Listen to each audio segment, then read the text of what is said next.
Welcome to a very different version of Taking Care of Business, episode 4. Today I am joined with Operations Director Paul Kelly. Say hello, Paul. Hello. Hello. And I've got the mysterious Marc Walters, who is our Managing Director. Say hello, Marc. Hello, guys. Hello, Carl. Hello, Paul. You okay? Took a lot of convincing to get Marc on camera. He's got a face for radio.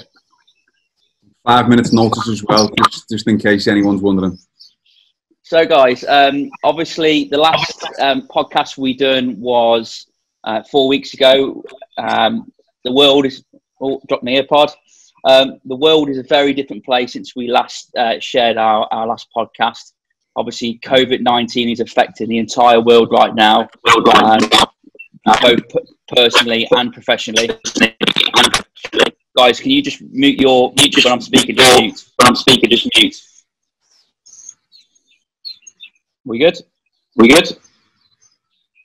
Marc, just mute your camera. Yep.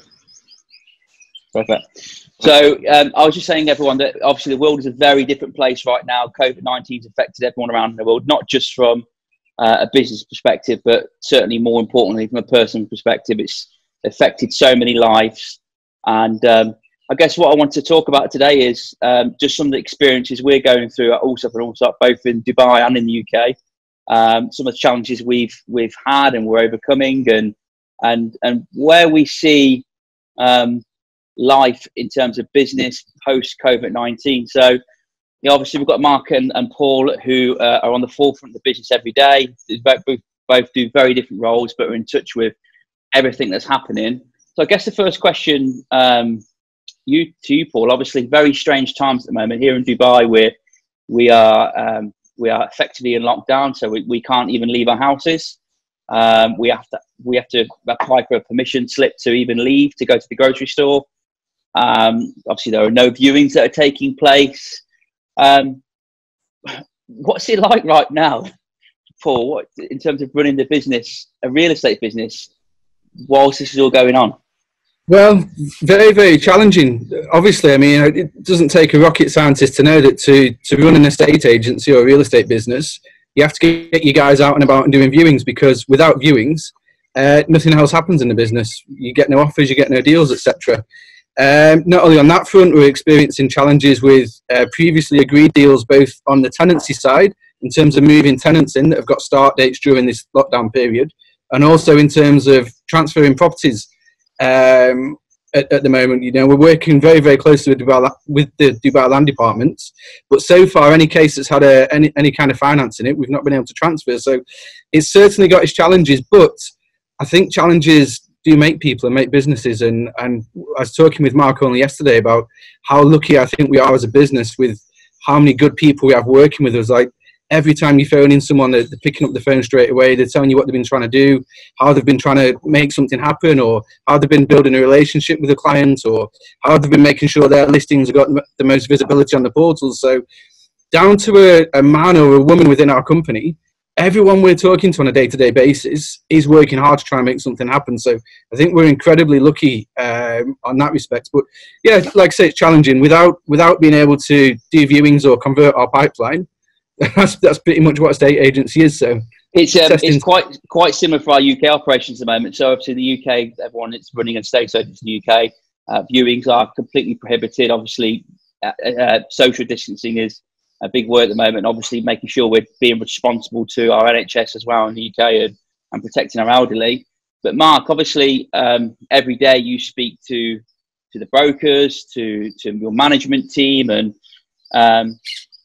what sort of adjustments are they making in their day-to-day life, but also day-to-day work routine to try and, I guess, deal with this situation? Because, it's something that I think no one's ever been in before.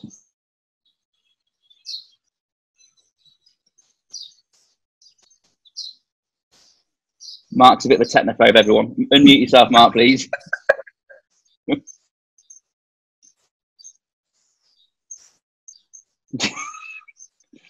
Marc is having an absolute nightmare.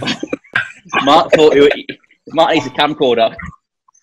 Well, I tell you why. I said to I said to Paul before, I was having a few technical issues with my computer. Of all the days I've had of having technical issues today. Going back to your question, Carl, I think where we've got to start from not just from our work experience, just from where we are in our personal lives. And what I mean by that is obviously we've got, how many staff? We've got 220 staff now. So my fundamental part of my job is making sure, or trying to make sure, that the staff are as comfortable as possible, because everyone has different circumstances, everyone has different situations, and sometimes, Carl, you know as well as anyone else, we do push our staff, and yet we do have daily targets and whatnot. But I think what's so important for the staff's mental health is to make sure that they know that we are there. They know that we are. You still there? Still here. Hello. Sorry, guys. 1 second. We're still here, Mark. Don't worry. 1 second. So yeah. So the biggest part of my job at the moment, Carl, is just making sure that these guys are as stimulated as possible. Because they're going to hit brick walls every single day. They're going to hit brick walls, like we are. So it doesn't matter if you own a business or you're running a business. There's going to be certain times of the day whereby you are in a position where you think, right, I've done all my jobs, I've got everything in place, all my buyers, all my tenants. Just for anyone else running a business, what sort of advice and adjustments have we gave to our management and our staff? You know, what sort of routines do we put in place to try and help them ensure that it is business as much as it could be, business as unusual? What sort of things have we done? Well, I think with what we're doing right now is an adjustment. We're speaking, listen, before this happened, I didn't know what Zoom was. I didn't know what Google Hangout was, you know. I was still using FaceTime and things like that. So for in terms of Zoom and with Google Hangouts and things like that, it's give us the platform to get more of an interaction with our clients. So what we've done is, when we, if you want to call it a lockdown, I don't like calling it a lockdown because it's been very, I think the government have been very, very good in what they've done. It's been a very subtle and very soft lockdown. But what we've done is, we've made sure that we've had interaction with our buyers, with our sellers, with our landlords, and with our tenants. So what we've been doing is, we've been setting up meetings with our clients. So again, it will take, listen, it takes me so many takes. When you told me before, Carl, that I was coming onto here, I was getting a bit sweaty in the palms, you know what I mean? So it's going to take the guys, because they're uncomfortable, they're coming out the comfort zone, to get on a call with a client they may not have met, or get on a call that you know, that they've only just spoken to the client a couple of days back. So we're having interaction via the Zoom platform and via Google Hangouts, just to have, again, to stimulate our agents' minds and to make sure that they are, again, and we also want to make sure that they have a routine as well. That's the most important part of this. Yeah, getting up. I think for me, some of the advice I've given is actually, where possible, try and spend a bit more time looking after themselves in terms of physical activity. I do believe, you know, by being, you know, doing what you can in your house, whether it's yoga, whether it's a personal training session on a video, I actually think that can help stimulate your mind and try and make, you know, basically make your days go a bit better in terms of having a bit more energy in your body. I think it's really important to try and maintain a routine as much as possible as well. So, you know, for me, even though I can't leave my house, I'm at my desk for 9 a.m. or slightly before, depending on time the girls, my daughters get up from bed.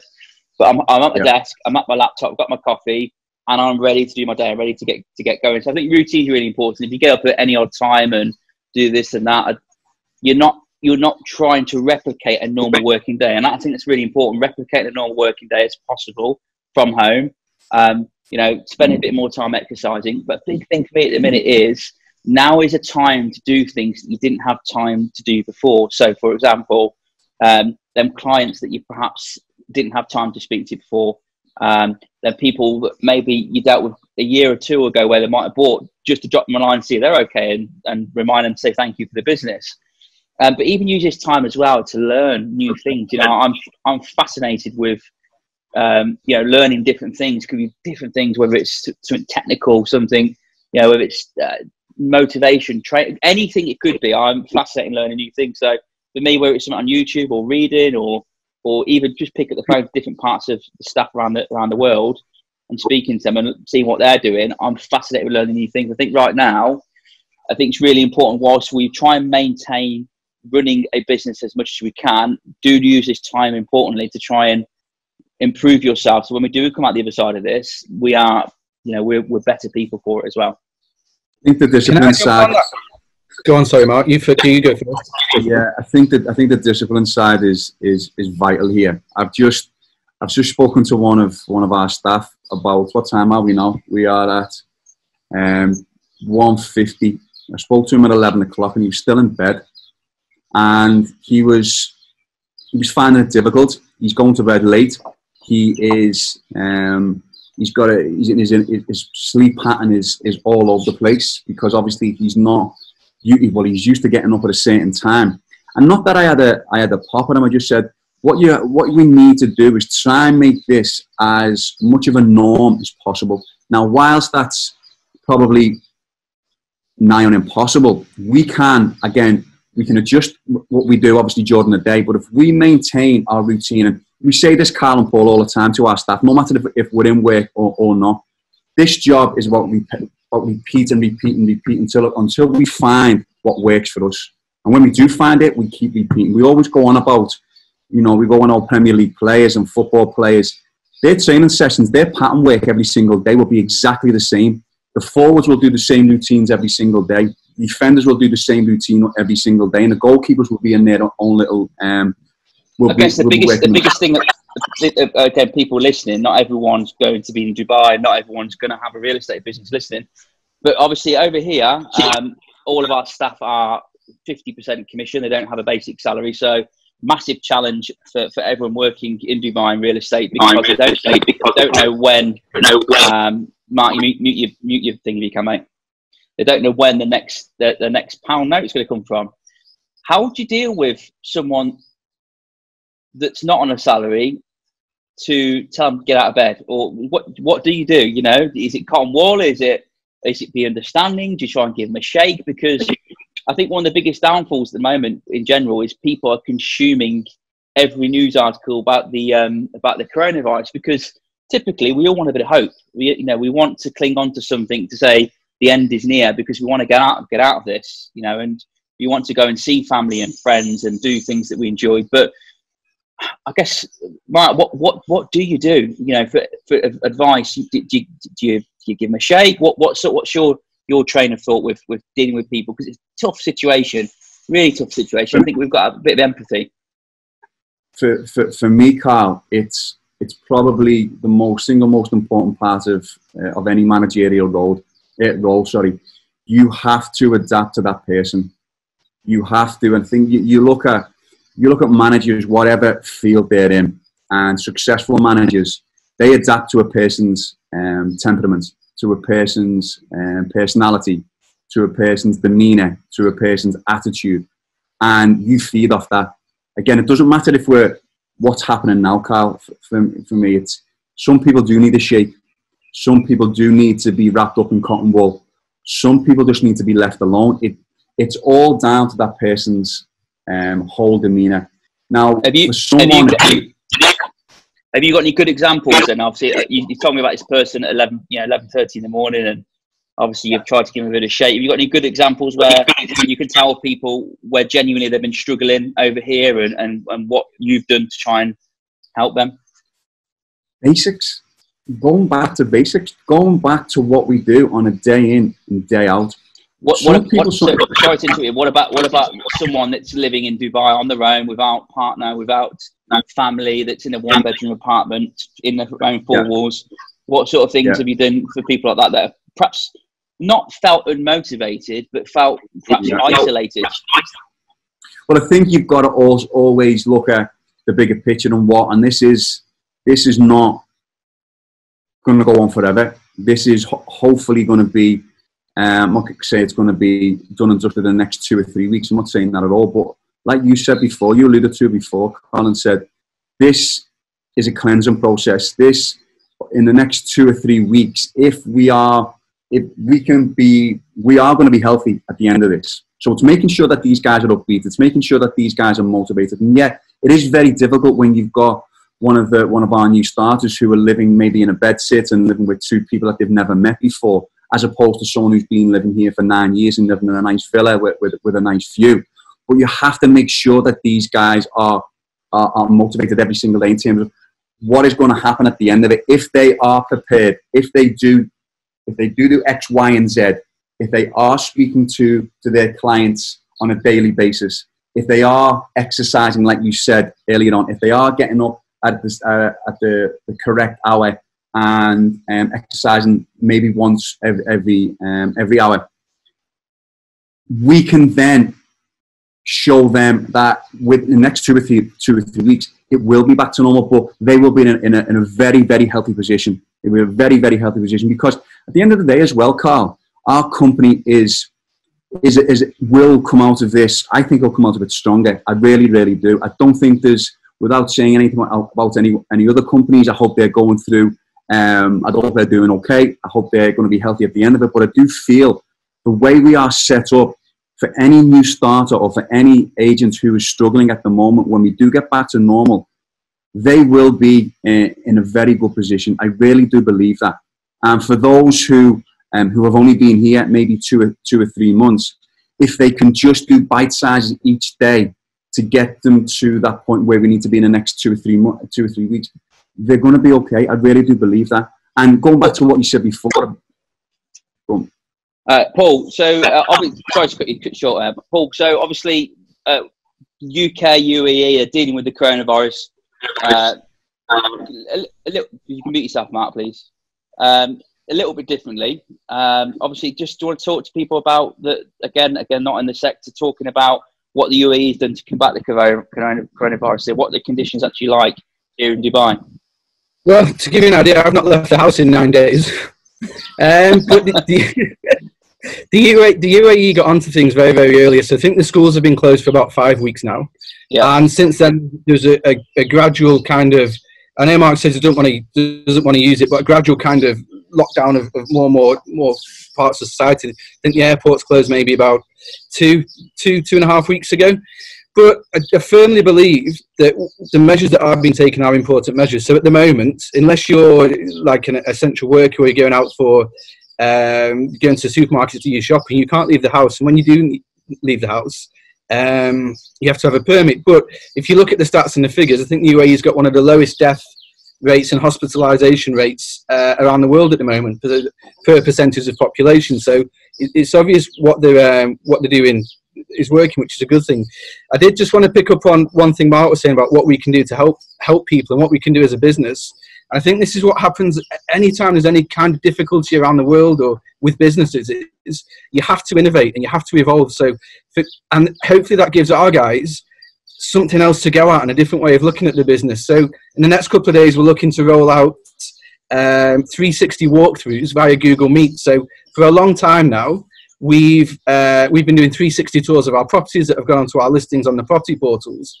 In the next couple of days, our guys are going to be able to call their clients on Google Meet, share their screen so they've got the 360 walkthrough, and do a kind of virtual viewing with the client. They're talking over the 360 viewing. Yes, as you're walking through the property, and the 360 tours, it's not off a floor plan, it's of the actual property itself. So you see all the decor, the furnishings, how the current occupants have got it set up. So that's one way that we're trying to innovate in the situation. Our mortgage team are doing like Zoom appointments like this with their clients, and they're sharing the screen to go through all the illustrations. We're doing market appraisals for people, which if anyone doesn't know, that's where we value people's houses for them, where usually you'll go around to the person's house, you'll have a look round, you'll sit with them across the coffee table and discuss marketing and what's going on in the market. We're now doing that virtually, and again, we can the guys are sharing their screens, are sat and I was going to say face to face, they're sat like this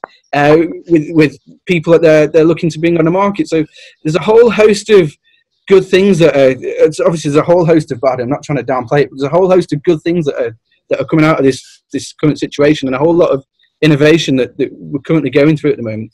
So obviously, aside from the virtual viewings, is there any advice you can offer other business owners in terms of what we can do to try and stimulate the business in general until restrictions have been eased? Because obviously at the minute we can't do any viewings.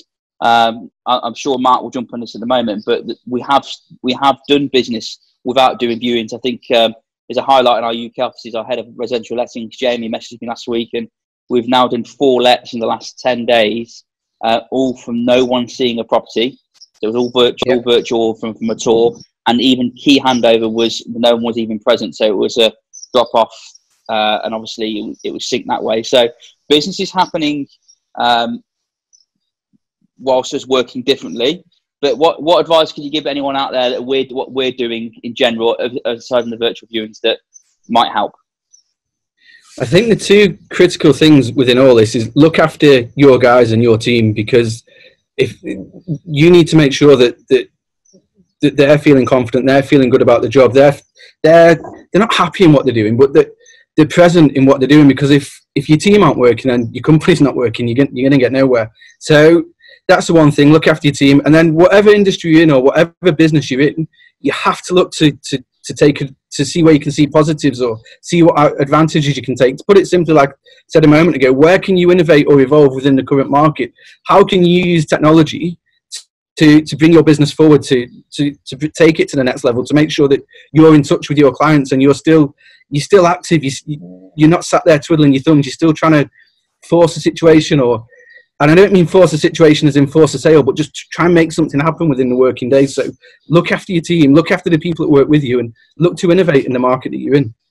I think for me, from my perspective as a business owner, whilst this is not ideal, it is an opportunity now for me, and I have been over the last couple of weeks, doing things that I've not done in a long, long time, whether it's looking at systems, looking at processes, looking at who's doing what in terms of the business, down to the absolute smallest detail, because I do have more time now to do that. I can look at different ways of having an influence in how things are running. So little things about whether it's a process of how buyers, applicants, whether it's spend, whether it's jobs, who's doing what, whether it's looking at training and revisiting that. So when we have our next intake of people come in, whether it's different marketing ways, because I think one thing for sure is once we come out of this, I think the world will be a very different place.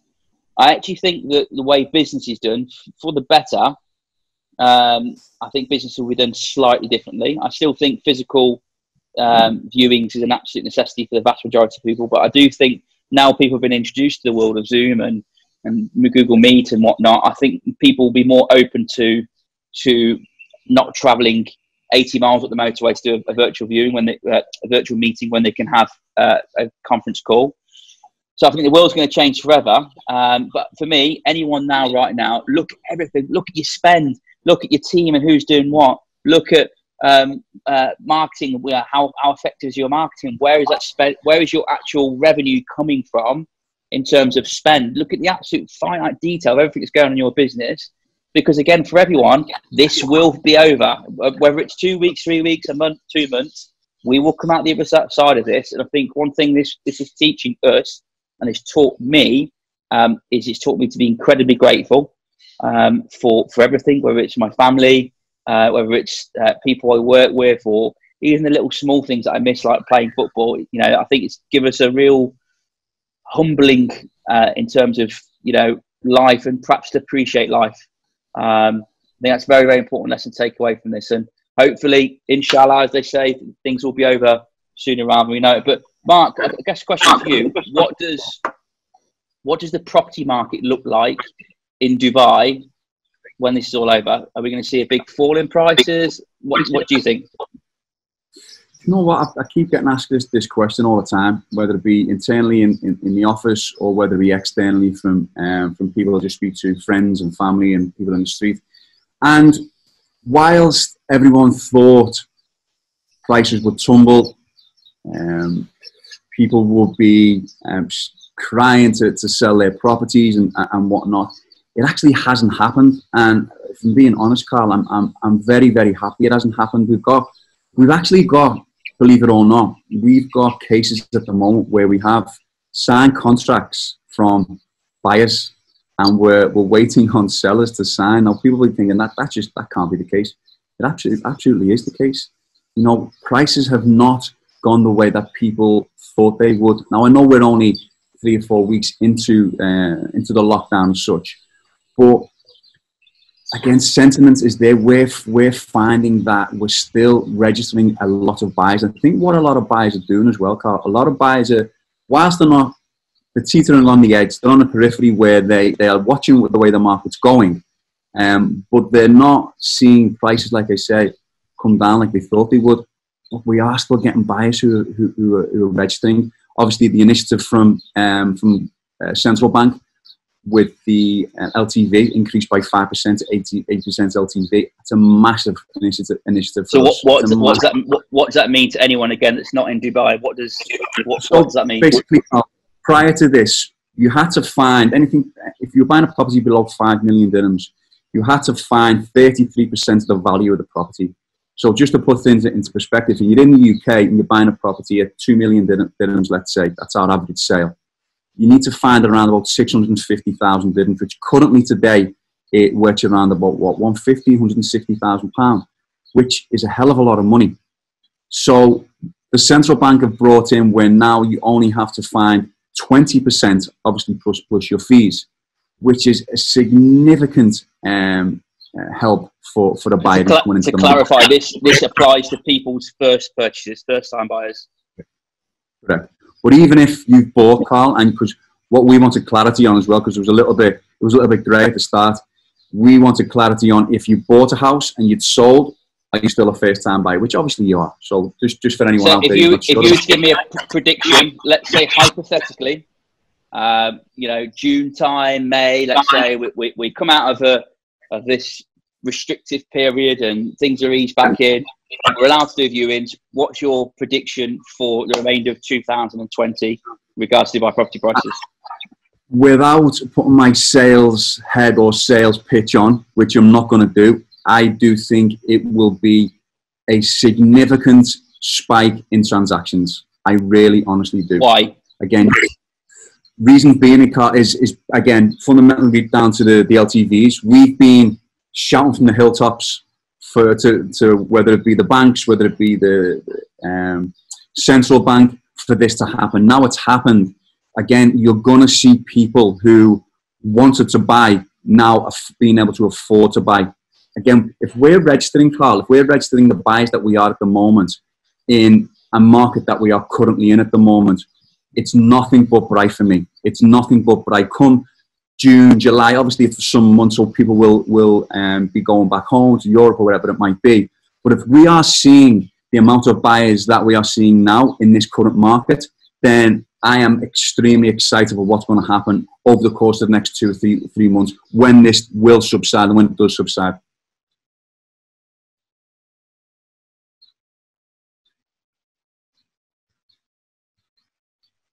What property price is 2020? What do you think? Did you were on mute then? You done. Can you hear me now? Can you hear me now? You know, yeah. I said property. I'm so happy you've done that. It wasn't just me.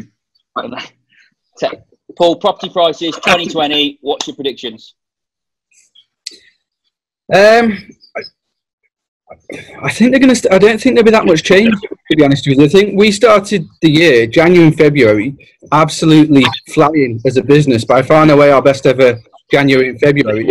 That's echoed by transactional amounts at the land department, which were up 10% for the quarter Q1 this year compared to Q1 last year. So there's even down to the facts in January, we had to put measures in place as a company for what happened if 2 or 3 people were bidding on the same property. So the way the year started, there could have even been a slight upturn to going further into the year because there's that much demand happening and that many transactions happening in the market. Obviously, this is, I feel like we're in kind of a freeze state at the moment because there's still a lot of intention in the market. It's just that there's an inability for anyone to, not a complete inability because transactions are happening, like we've said, electronically, digitally, etc. But for a large part, there's a bit of a freeze on like what's going on in the market at the moment. And then once we do come out of the lockdown, so to speak, and people are moving around a bit, maybe it'll take a little bit of time to get going again. But I think that's why the prices just remain stable as to where they were at the start of the year. I don't think this slight uptick we could have seen will happen. But I also think that there is so much demand. And like Mark said, there's so many buyers that we're registering at the moment. I don't think the market's going to fall off a cliff. I don't think anyone's going to have to take... look, there's not going to be that many forced sales because of the mortgage caps that we've had in place for 5 years now. There's a lot of equity in the market. There's not a lot of people in desperate situations. So I don't think many people are going to have to be forced into like a fire sale, so to speak. So you may have a couple of percent either side, but I genuinely don't think there'll be that much change in the pricing in the market as the year plays out. My honest view on the Dubai property market is, first and foremost, anyone who's making random predictions is a fool, because no one knows what's going to happen. However, my personal and humble opinion is, Lewis, my business partner, has rightly said, at the moment, what's quite unique is the entire property market in Dubai, the pause button has been pressed. And the UK, the pause button has been pressed. No one's viewing. Deals are happening, but not as many. And the thing is with that is, people are in the houses. They're looking for hope. There is more time than ever to look for property. So there's aspirational things they want to do once this is all over and done with. And I think with Dubai particularly, because obviously there's been the measure come in where it's allowing first-time buyers to put less money down to buy a property. I think there's going to be a hell of a lot of excitement or will to people to want to buy property. And I'm expecting a surge when things are relaxed for people wanting to buy property, because there are a lot of people that are scared, and I get that, and buying is not even on their radar. However, there are some people that realise that this is not going to last forever. The coronavirus will not be in our lives forever, and people that are buying are looking for that slightly longer term view. I think the only caveat I can offer is the difference. The only difference what might make an impact in pricing is how employment levels are affected in the UAE specifically, not necessarily around the world. But you know, what's really encouraging for me is you've not seen huge numbers of unemployment registered or even reported in the UAE.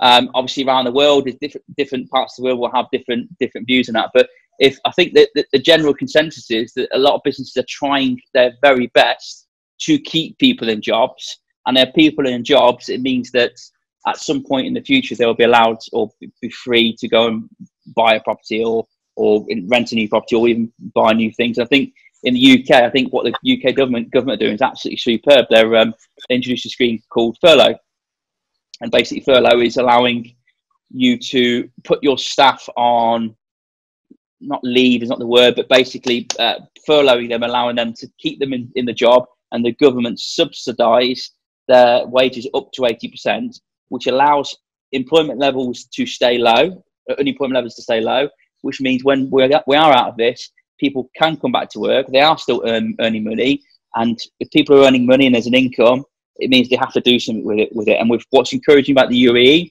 is, you look at Emirates as, you know, the big massive companies that are the trailblazers. These guys, yes, they may be asking for temporary pay cuts for, you know, pilots or air stewardesses, but they aren't making people redundant yet, which is very encouraging, because I think what they can see is they can keep people in work.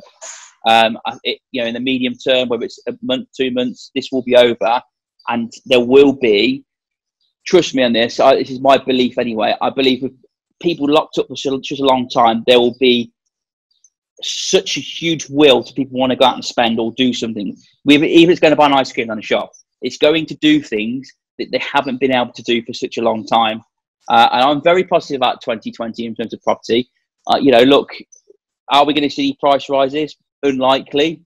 Are we going to see any catastrophic price falls? In my opinion, I think it's unlikely, because I think the transactional numbers will creep steadily as people gain more confidence in life, you know, going out and actually going to the mall, or, you know, going to meet someone and perhaps, you know, shaking of hands and stuff like that. Maybe that's gone.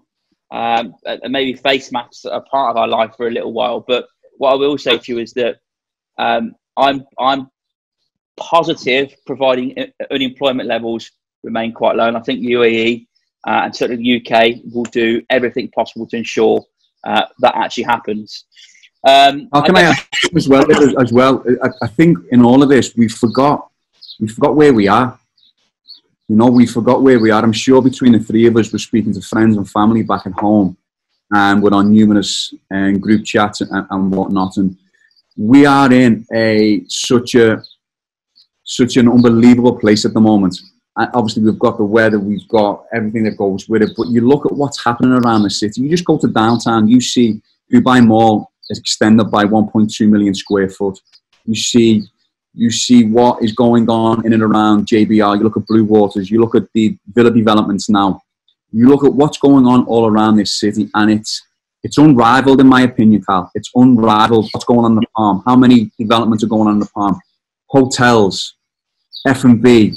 You go to any F&B or any restaurant, high-end restaurant in the world, and I can guarantee you Dubai will have it, the likes of Zuma, the likes of La Petite Maison, these places, and they're not going away. You're getting all your financial institutions are being are plotting up in Dubai and DIFC. This place is not going anywhere. This place is not going. And for me, I think what it's you touched on it before in terms of taking stock personally as well. I think what also people will be taking stock of back at home, and whether this is the place or that is the place for them, and looking at what's happening over here. I think we're going to see an influx of people wanting to come over here. I really do believe that. Before we wrap up, just very quickly, reasons to be cheerful. I know it's a strange thing to say, but Paul, give me a reason to be cheerful before we wrap up. Our health, to be honest. I think our families. Like, I think, honestly, like what Mark was saying about taking stock, I've massively done so, and I've enjoyed the time at home with my wife more, with my little boy more. I can give him his lunch, which I don't usually get to do. I take a little break and kick a football with him and things. So, like anything that happens in life. The wife, sorry, I wouldn't say the wife. Maybe the kids, not the wife. Oh, you're a brave man. Very brave. Nicholas, you won't be watching. Mark, what's your reason to be cheerful?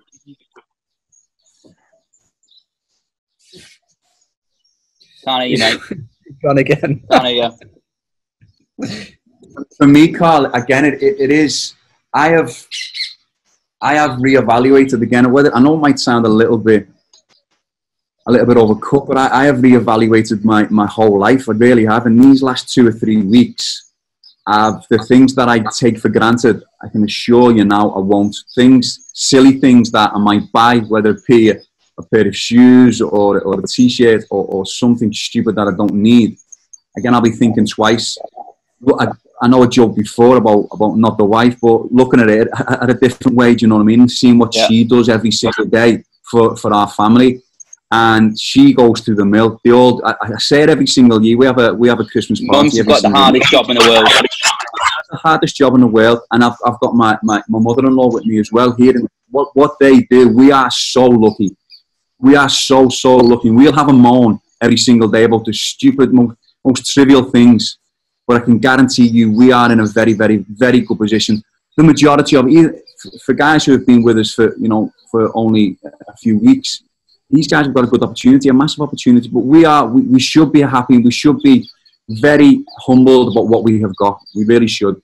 Before we wrap up, because we've gone on for nearly 50 minutes now, it's been a long one today. My reason to be cheerful is, obviously, I've been watching the news, certainly back home, is my appreciation for, excuse me, that's my daughter there, my appreciation for the incredible people on the front line in the health services, both in NHS and UAE.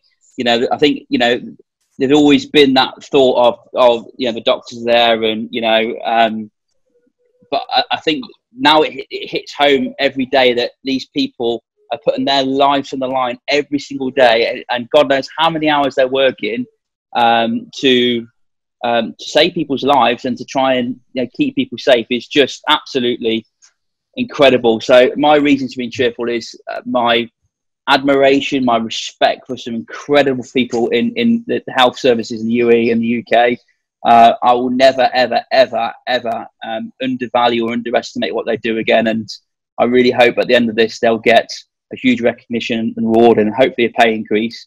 And also, I think lastly for me is my reason to be cheerful is to take stock of everything, not to take anything for granted in life, and you know, take what you have around you, whether it's big, small. The most important thing is you've got your health and you've got your family around you. And I think from that point of view, guys, I will leave you at that. I should say thank you very much, everyone, for tuning today. All of our thoughts and perspectives are our own views. We're not saying anything we're saying is right, but you know, we'd like to think we've got a pretty good grip on what's happening in Dubai and obviously in the UK property market as well. And for everyone out there, please stay safe, wash your hands, stay at home, and we will be through this very soon. Cheers, everyone. Bye. Take care, guys. Thank you.